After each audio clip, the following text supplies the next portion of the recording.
Hi, you're listening to After Dinner Conversations, short stories for long discussions. What that means is we get short stories, we select those short stories, and then we discuss them specifically about the ethics and the morality of the choices the characters and the situations put us in. Why did you do this? What makes you do this? What makes us good people? What's the nature of truth, goodness, all of that sort of stuff. And hopefully we're all better, smarter people for it and learn a little bit about why we think the way we think. So thank you for listening.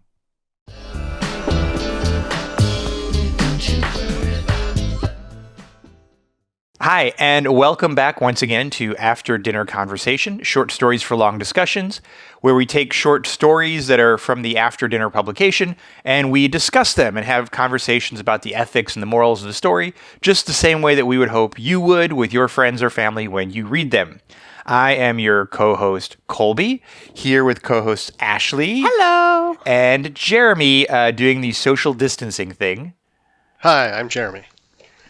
And we are... Oh, and if you like this, please like and subscribe. Please add us to your podcast, your YouTube, Instagram, Facebook, The website's social. easy. It's afterdinnerconversation.com. There you go. Additionally, since this will be coming out in, I believe, July, we actually have our next book, After Dinner Conversation Season 2, coming out at the end of July, so you can pre-order it now or you can check it out.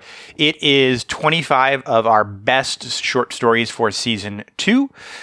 This being one of them. So if you're not a ebook reader person, you don't really like the tablets or reading on your phone, or you're just a person who thinks that having a paper copy of a book makes the experience a little bit different, such as myself, then you can go ahead and buy the book either as an ebook or a paperback book for Season 2. And of course, Season 1 is still on sale, and it's got a whole bunch of other stories from Season 1, which are super awesome. Okay. So, this story is... Oh, and we have Patreon subscribers. See, I almost forgot. That are... Each time we get new Patreon subscribers, we want to announce them and thank them because really they make this possible. I would love to say that we make tons of money from the books. The truth is that the vast majority of the money that allows this production to happen is from our Patreon subscribers. If it weren't for you all, this would not happen, or at the very least, it would cost a bunch of money that we don't have. And so this, our new ones for the last, between now and our last podcast were Vera Burris and Janelyn Prude. Yay, thank you. I hope I'm pronouncing your name correct, Janelyn. I've only ever seen it written. At any rate, if you would like to be a Patreon subscriber, we would certainly appreciate it. It gets you all sorts of benefits, such as ad-free early release episodes of the podcast, as well as free short stories. You get into our virtual book club, which has a growing number of people, which is super cool, where we talk about these books, and basically you do what we're doing right now, except with other readers. It's a virtual book club. All the benefits are listed on afterdinnerconversation.com. It is. And you also get to see behind the scenes us goofing off stuff, which is kind of fun. And you get to support something that you believe in and love. So, and I think our entry rate is like $5 a month. So like, there's different tiers. Yeah. Go check them out. Do what you feel comfortable with if it is, and if you want to keep this train rolling. Wow. Excellent transition. I feel I'm trying to get these intros more succinct and less rambly. I feel like I succeeded that time, maybe. Okay. So Jeremy, you are the, person for An Infinite Game by Dean Gessie. Oh, that's right. Dean Gessie. He's actually had one other one that we have published before. I hope I don't get this wrong, but I think it was The Community of Peers, the one about the throwing the rock. I think it's the same author. Right. I could be wrong, but I'm almost positive we've got one other one that we've had by him. Right. So Dean Gessie, An Infinite Game. This is a pretty simple story. Really, a prisoner finds himself in a situation where an executioner has given him the rules of his execution, along with 3 other people, and who then proceeds to try to game the system to survive the execution. Okay. So, I mean, that's pretty succinct. That is very succinct. Are we giving you so much grief about succinctness that now you're like, I'm going to make it succinct? It is a book about stuff. So there is one additional part that I think makes it kind of interesting. And maybe if you're watching the YouTube one, I'll put up a visualization of this. I think I have that ability to do that. There's 4, they line up in a row. They draw lots. And so they draw little short straws to decide where they are in a row of 4 people. Front to back. Front to back, front to back. And the guy has a bayonet with a sawed blade, which I thought I knew what that was, but I had to look it up. But it's one of those like jinky back blades. So it like can a saw go in. blade. Yeah, thank you. I didn't know what that meant. So that when you like they had in like World War I. So when you like push it in, it goes in easy. But when you pull it out, it basically is fish hooks and like rips all your guts out. Yeah, it's not good. You don't want to get stabbed with that. And the point is, he's going to line them all up super close together with their shoulder blades together and jam it in one side of them and see how far he can go. And so the narrator's already thinking like, okay, guy number 1 for sure dead. Guy number 2 probably dead. Or guy number 3 50-50 chance. Guy number 4, because the blade won't go through 4 people, is going to live. Right. And that's super clever. Yeah, it is super clever, and and then it gets into the details of the 4 different people. One of them's a really big, beefy guy, and right. At first they're all wishing, well, we hope he's first. And why do they hope he's first, Jeremy? Because the bayonet will only go through him and not the rest of them. He's basically like a human shield. Right. Yeah. I think the line is pretty good where. There wasn't one of us, political correctness aside, who did not pray to be seated behind his reserves of sloth and appetite. Right. That's one of the things I did like about this story. There's a lot of good turns of phrase in this story, too. Mm-hmm. Yeah, absolutely. Yeah. But, of course, that guy draws the shortest straw or the longest straw, I forget, and he ends up at the back of the line. So he is 4th in line. So even though he's the one who could have most protected other people, he is the one who isn't going to get stabbed. Right. In theory. And then the narrator is next to him with 2 people behind him. The guy who's first tries to bolt, and they actually just shoot him. Right. So now the narrator's in the middle. He is the second, and then has to change his game theory to try to make sure the new guy, number 1, does not run off as well. Yeah. It was interesting. And that's sort of the bulk of the story. Yeah. Go ahead. It was interesting. Definitely worth a read. How he treats the now guy number 1, how he tries to like get into his psyche to figure out if he's going to run or not and try to convince him to stand his ground. And the other guy brings a good point. He's like, why would what if I want a quick death, like rather than being stabbed with a bayonet? Yeah. But the big guy who's in front of him is like, what are you guys talking about? He's like, shut up. Like he doesn't, the way he plays the psychological game between the two is quite interesting. I thought it was. Right. I did too. And there was even a good line in that. I know, I highlighted the big a guy lot was of talking. Right. Yeah. Where was it? But go ahead. I'll look for it. So I think it was interesting that, and so by the way, this is exactly the kind of story that we're looking for because it's relatively short. It has some character development, but it doesn't go into like pages about, what color the curtains are in the room. And yet it does ask some really interesting questions, right? And I'm going to just put them in order. Like guy number 1 is the one in the front of the line. He's the one who's going to die. Guy number 2 is now our narrator. Guy number 3 is the quote unquote beefy guy. That we were kind of using the same terminology here. And so guy number 2, our narrator, is talking to guy number 1, the guy in the front of the line. And he's really trying to he's afraid he's gonna run, right? And if he runs and he gets shot, then now our narrator is now guy number 1 in the front of the line, and he's for sure gonna die. And so he's a really, I think, understandably selfish person here. And he's trying to use all of these sort of cheap psychology tricks that are like, stand in line and let yourself get stabbed because that will show them that that you have pride and they don't control you and that you don't have fear, even though the guy has not audibly, but what's this nosably, they can smell. I don't know. There's not a term for audibly, but for sniffing.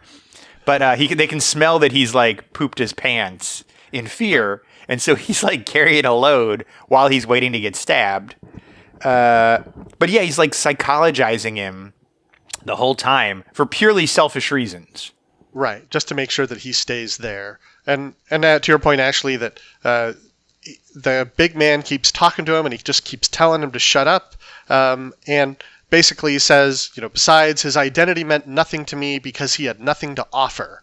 I totally forgot. That's a great line. Whereas he's going to man number one, and he's like, "What's your name?" Like trying to gain this psychological advantage, drawing out more information. He has no interest in the fat man. He has no interest in what he has to say. He wants him to shut up. He's operating here. He's operating on guy number one. I thought that was interesting. Yeah, and I'll explain later. Yeah. Right. And so I guess the next, after all of this sort of psychologizing, there's another good line where while I was evaluating costume for the stage, our executioner broke the fourth wall.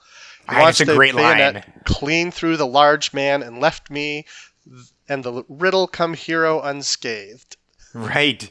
Yeah, so that's a great point. So we should at least mention the how the story ends.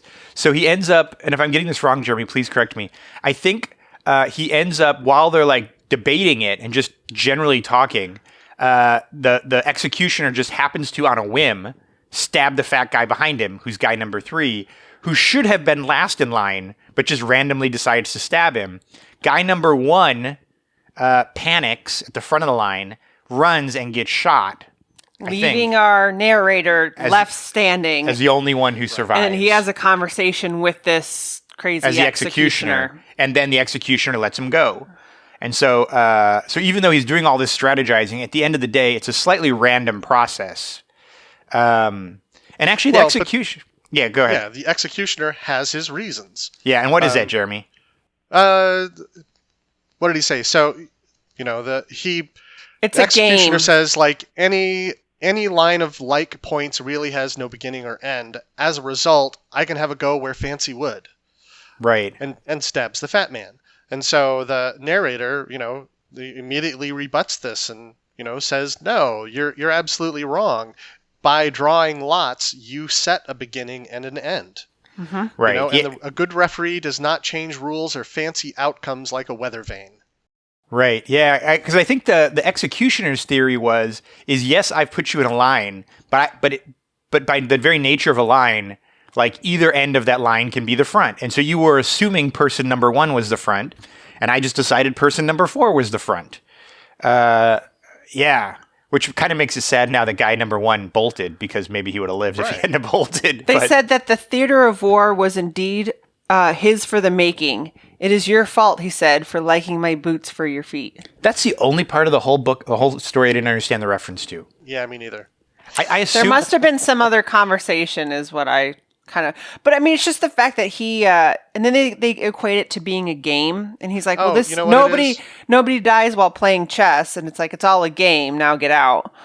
So he sees basically liking your boots, my boots for your feet. He's basically, it's your fault for being an armchair quarterback. By thinking... that makes sense. By second-guessing my rules, it's your own fault for not understanding this. Yeah. Yeah, no, that makes sense. Because you were the one... And so because the guard is listening to all of this talking going on. Like, he's, like, smoking a cigarette, waiting for them to, like, sweat it out before he sort of does the bayoneting. Yeah. Okay, so Ashley, were there something you wanted to add about that? I thought it was interesting because the way that he's the guy in line is trying to use rational thought and direct all of his energies into trying to convince person number 1 to stay. He's applying these own rational rules to an irrational person of thought. The executioner. Yeah. And it was interesting because just as much as he was trying to scheme and plan and trying to direct his, will, the executioner was doing the exact same thing. He's like, oh, I'm just going to execute my will too. Like, you can try to blubber to this guy. Well, I can change the rules. So in a way, they were kind of similar in that they're both trying to game the game. Yeah, exactly. Yeah. So that little similarity there, because you want to look at them as different, which they are, but then they're also similar in that regard.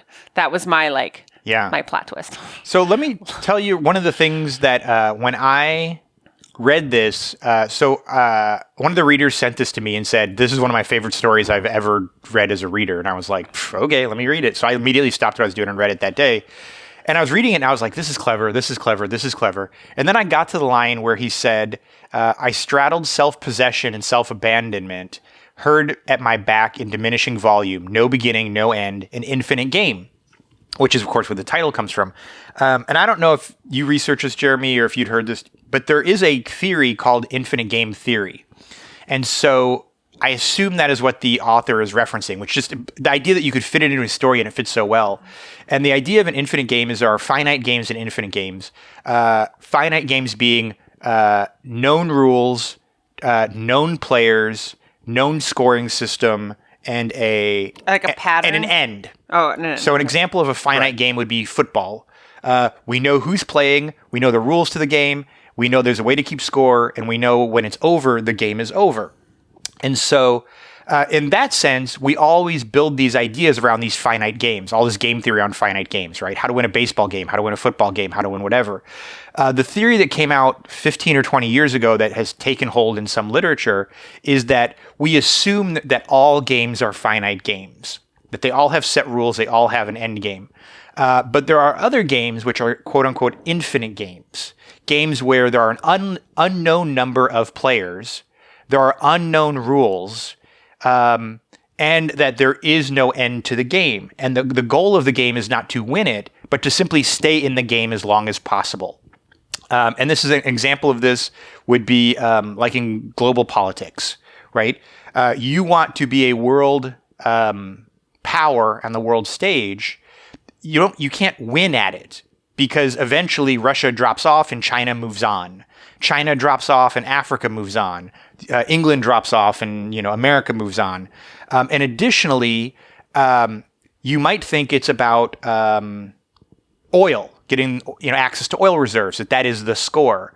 But then 20 years later, that is no longer the game. Now the game is access to intellectual capital.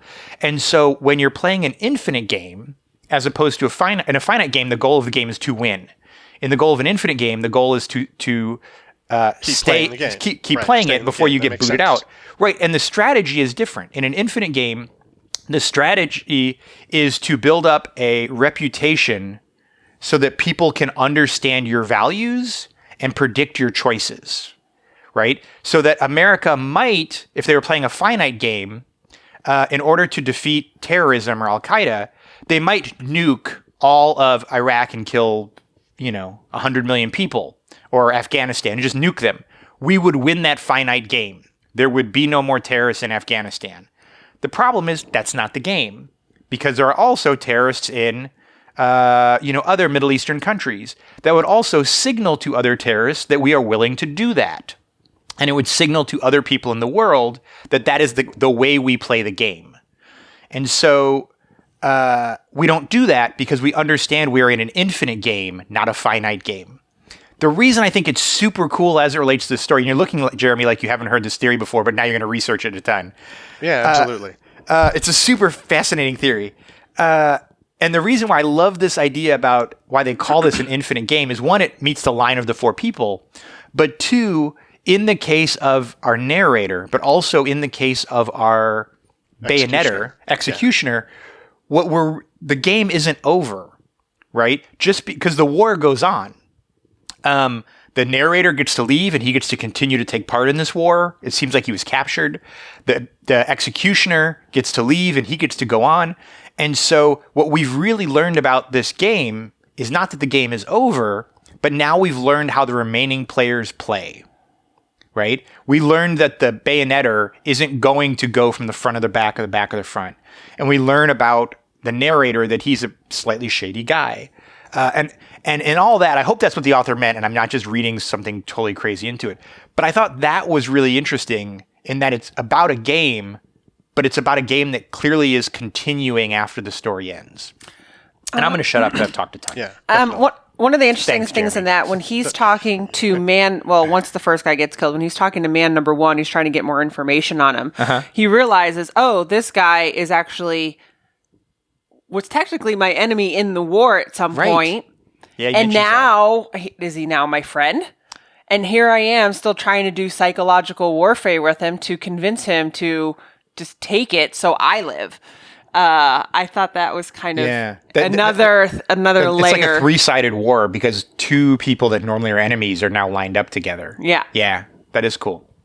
Sorry, that was just a little side thing I wanted. Yeah, no, it's a good side thing. And I liked his line in there as well about, I used to be an atheist, but now I give myself to God. Right. Which is another kind of example of game theory. Yeah. Sort of the ultimate game theory. It's like you don't have to be a believer as long as you accept Jesus before you die. Then that's right. You'll be saved. And one of the other stories that we did, and maybe you can touch on this, Jeremy, is I assume that you're familiar with Pascal's bargain? It's been a while, but yeah. Yeah. The idea that this philosopher guy, I think his name's Pascal, this idea that, look at it from both sides. Maybe God isn't real. If God isn't real, what did you lose? A couple of Sundays. If God is real, what did you gain? An infinity in heaven. So even if you don't believe in God, it's a good bargain. Like 2 hours a week in order. It's a good bet. Yeah. It's a good bet, right? And so I think that's partially what the guy. They say there's no atheists in foxholes, right? Have you ever heard that phrase? I think that's the case here, right? It's a little bit of a Pascal's bargain of like, I'm giving myself to God now because it's coming. I don't know. By the way, that brings us to one of your questions at the end of the story. Exactly that. Do you think all atheists become religious in the face of death? If so, why or why not?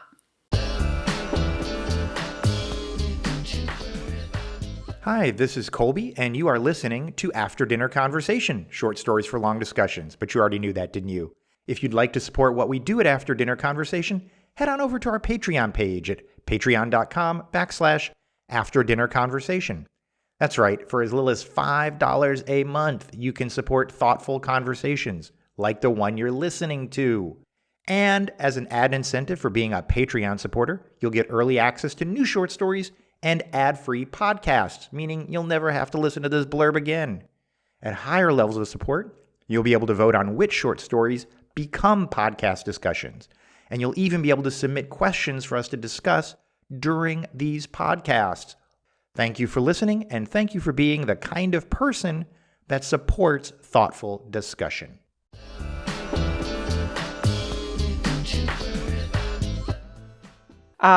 Exactly that. Do you think all atheists become religious in the face of death? If so, why or why not? Ashley, you have an opinion on this? I don't know. I've never been. Well,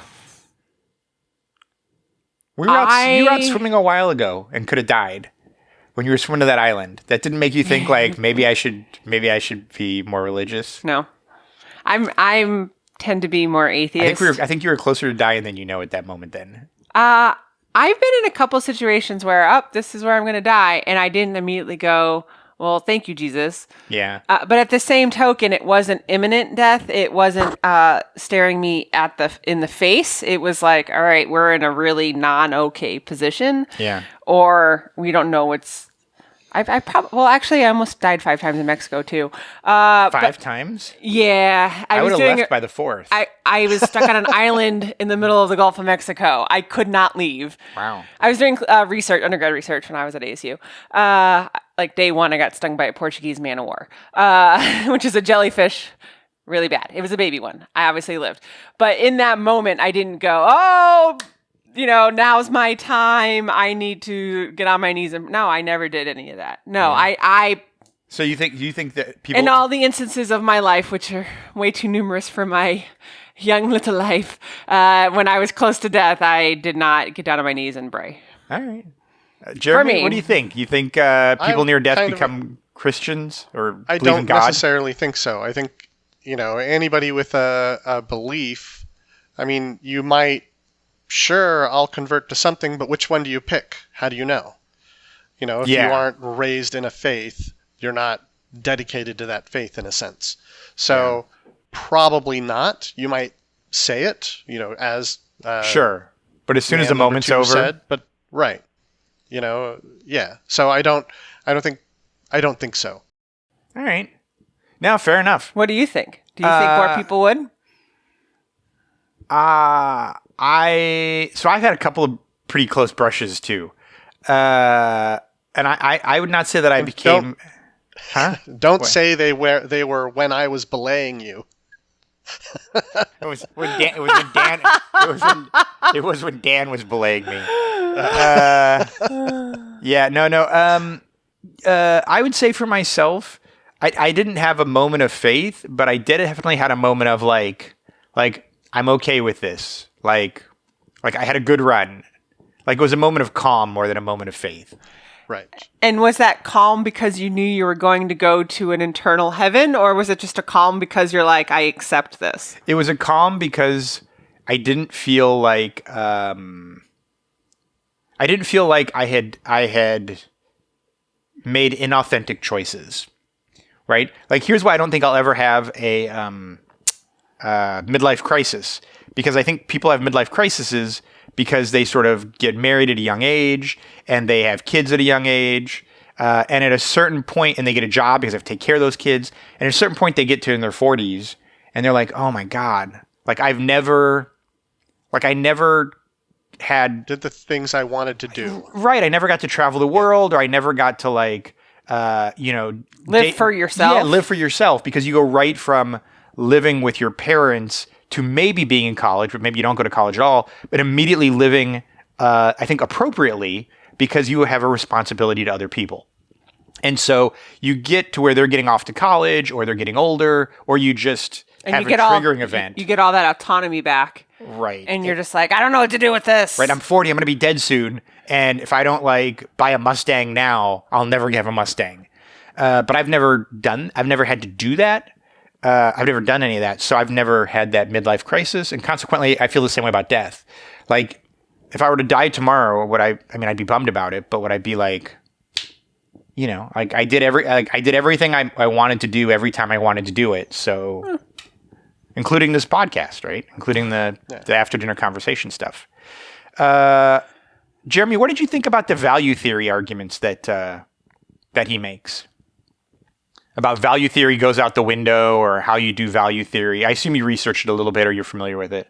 No, I didn't actually. So what did you have what did you do this week, man? You're a research guy. So I researched value theory and game theory. I even included a hyperlink in the questions. All right, Ashley, since you researched value theory, let's hear it. Okay, so value theory, for those that don't know, involves various approaches that examine how, why, and to what degree humans value things, and whether the object or subject of valuing is a person, idea, object, or anything else. Within philosophy, it can be known as ethics. Okay. So it's basically how and why we value certain things. I have a great example of this. In game theory, my understanding of game theory was the branch of mathematics concerned with the analysis of strategies for dealing with competitive situations where the outcome of a participant's choice of action depends critically on the actions of other participants. Right. This is the beautiful mind sort of thing. Right. So... yeah, there you go. Like more like the prisoner's dilemma. Prisoner's dilemma. It's a great example. Yeah, where if they both stay quiet, neither goes to jail. But if they both talk, they both go to jail. Right. Yeah. So your question is this: is the author writes, "Shit and piss are once again more real than value theory, and war always puts the lie to game theory, the idea that human activity can be reduced to mathematical models." What do each of these sentences mean? Do you agree or disagree with them? All right, so let's take the first one. Shit and piss are once again more real than value theory. Thoughts on what that means? I've got my own theories, but I feel like I talk too much in these things. Well, you value having an appearance, and so all of a sudden, when pressure comes to it, you don't care. Like, he doesn't mention the fact that he pissed himself because he values his life more. Exactly. So everything else goes out the window. What he's wearing, what he looks like, all of that does not matter. His blubbering and his crying. It does not matter because he values his life. And so you strip down to the basic core of just wanting to live. Yeah. Yeah. I guess that goes to I think that's valid. Yeah. We were talking about that before this as well, Jeremy. Do you think that the narrator is being an unethical person by totally trying to get this person to take a more painful death. Like clearly the bullet would be better than the bayonet. But he's trying to persuade the guy to take the bayonet under some guise of like manliness. You think that's shady, or do you think that everyone's shady when they're facing death? Value theory. Again, I think value theory. You know, what is the important? Number one, you're gonna die either way. Yeah. You know, shouldn't you at least try to keep the rest of us alive? Right. Because that's important to me. Because that's important to me, yeah. Well, he says, you are free to preserve your own conscience in whatever death you choose, but how much better are you than they for making that decision for me? Oh, that's right. Because by running, you're killing me just like they're killing you. Therefore, you're just like them. So he's trying to be like, okay, I get you value yourself, but what you value... like you're already like accept your value, accept that you're already a dead man. You might as well die being a like hero and saving me and the other guy as well. Yeah. So did either of you guys think, and I know this is asking a lot of the I will call him the beefy guy, but I guess he's just an overweight guy. I thought when I read it, I'm like, if you were making the rational choice, you would know that you're the good math problem here. And that you would trade sticks with somebody so that you would be at the front. Because if you're at the back, number 1 dies for sure, number 2 probably dies, number 3 has a 50% chance. If you are at the front, overweight guy, you die for sure, number 2 probably lives, number 3 and 4 for sure live. And so while it's really unfair to have to put this burden on you, that would be the sort of generous thing to do. So that's question number 1. Oh, is that the question? Yep. Should the fourth man with the fleshy build have volunteered to be at the front of the line? Yeah. I think he should have. I understand why he didn't. But right. I think it depends on the scenario. You guys haven't read Game of Thrones, but Ashley has. a lot of what goes on in Game of Thrones that George Martin is writing about is the characters are put in a situation of no chance but no choice, where there's absolutely no possible way there can be a positive outcome, but I have to defend these other people. So, but in this scenario, it really doesn't put the people in that position. So it kind of depends on the situation. Choice. There is a choice, but there's a chance. He has a chance to live. If it were really a situation where none of them were going to live, then, there's no choice. There's no chance, but there's no choice, and he would have to do something. But I think it changes it because there is a chance for him to live. And therefore he might have some obligation to take the high ground and sacrifice himself.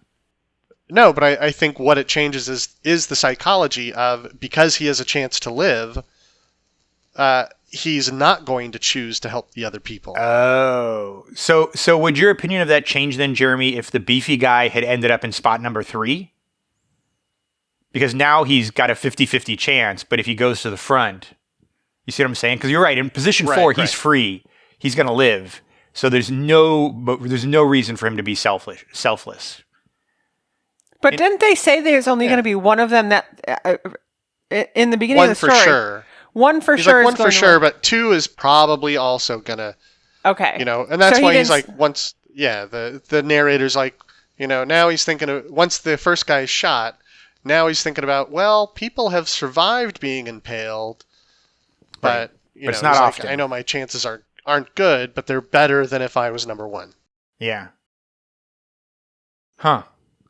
So the one of the other things I thought about with this, and this is not the story, and I don't think it should have been the story, is I was trying to think like what was the most rational choice that these 4 people could have made if they were acting in a perfectly outcome-oriented way. And my first thought was the fat guy should volunteer to go to the front. But of course he's not going to. And then I thought, what the actual most rational choice would have been is for them to bum rush the bayonetter. Right. Right? If they because it's 4-on-1, one Well, or two the of them. bayonetter has other people with him, no? I don't think there were. I don't thought think they it were mentions them. because he kills the one guy and then he goes and has a cigarette and I thought he was talking with his buddies. Oh, is that it? And then he Yeah, I comes thought so. back and then chooses who he wants to kill, then goes and has a cigarette with his buddies. Oh, okay. Yeah. I still, in my mind, I think them trying to either But all run give it a chance. all run know, and that- simultaneously. Right. And Yeah. that really goes back to the no choice and no chance, and that is what they should have done, was continued to fight for their freedom, not play the game to see who can win, who can Yeah. survive. Yeah. Hey, Jeremy, what did you think of the thing that Ashley mentioned, and she read it as well, was that war always puts the lie to game theory? You think that's true? There's some truth to it. Again, it's like up to a 90% level, yes, game theory probably works pretty well. And then there's 10% of human will that People just do crazy can't account stuff. for.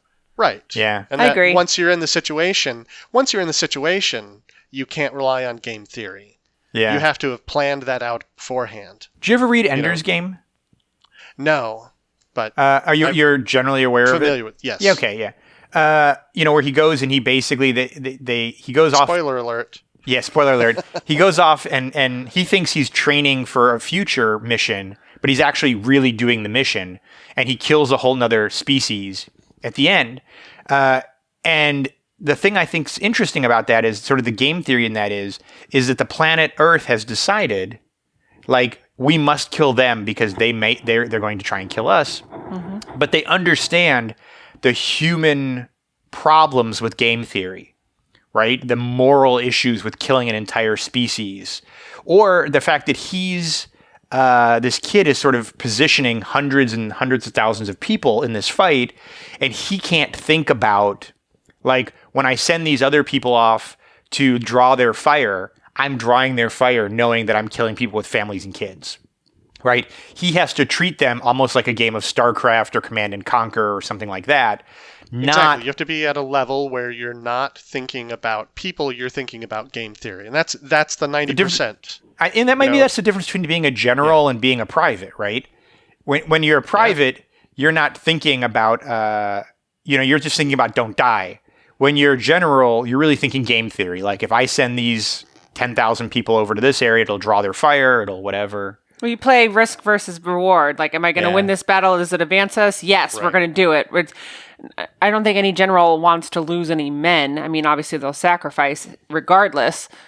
I just thought of an interesting example where game theory goes out the line. So obviously chess is like a very simple, obvious one of game theory. Until in Harry Potter, they have to play with real people.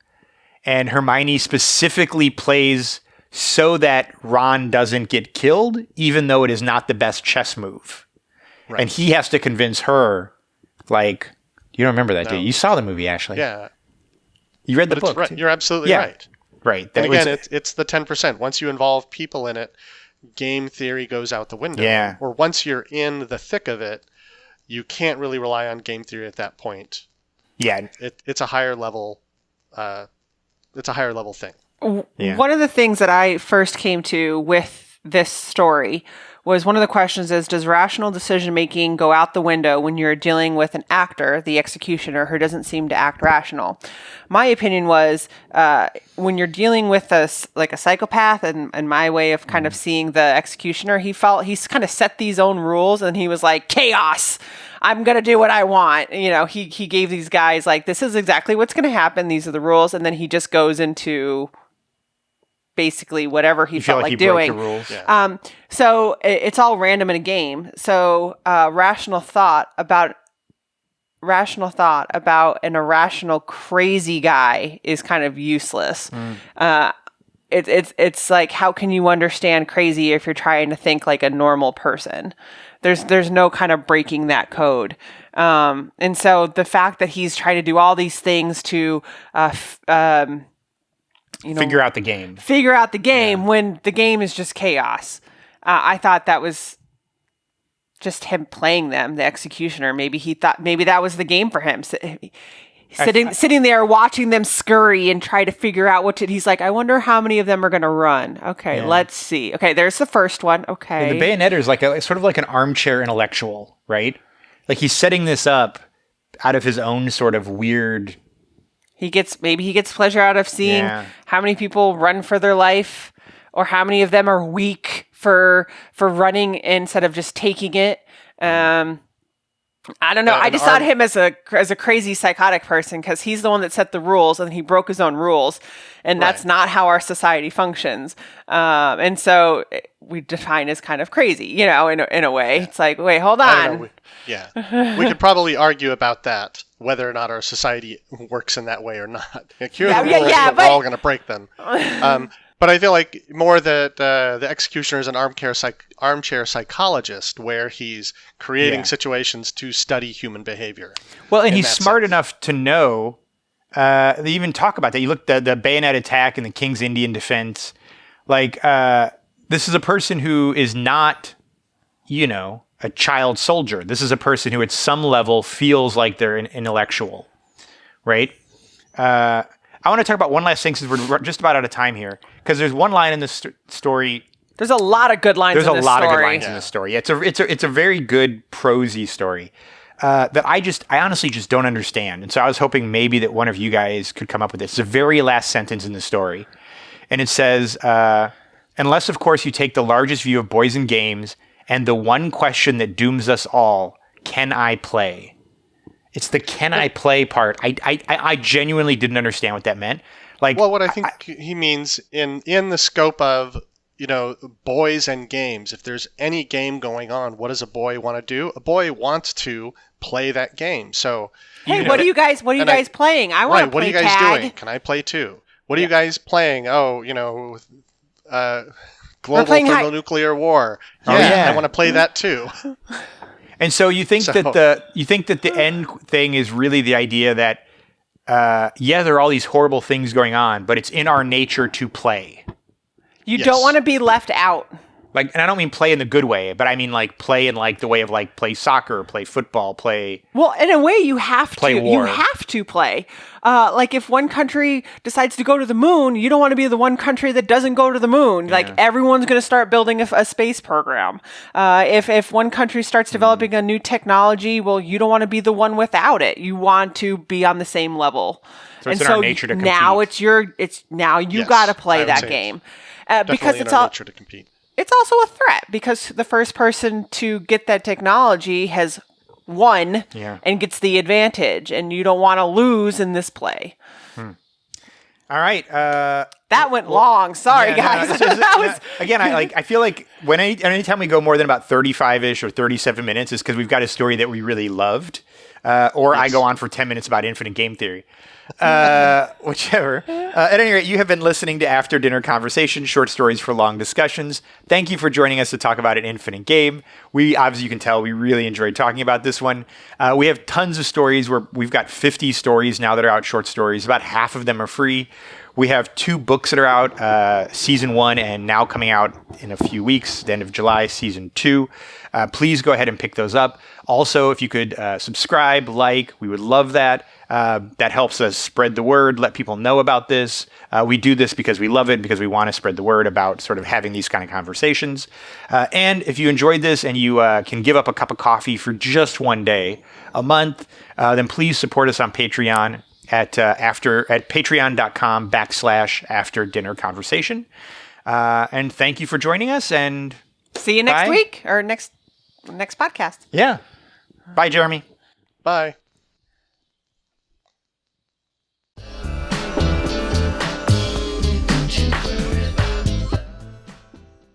If you've enjoyed listening to this, please like and subscribe.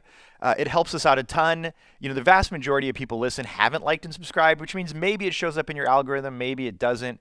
So don't leave that to chance. Just go ahead and hit that button, and we'd sure appreciate that. And that way we can keep doing what we're doing, and you're not left to the whims of some algorithm. Thanks.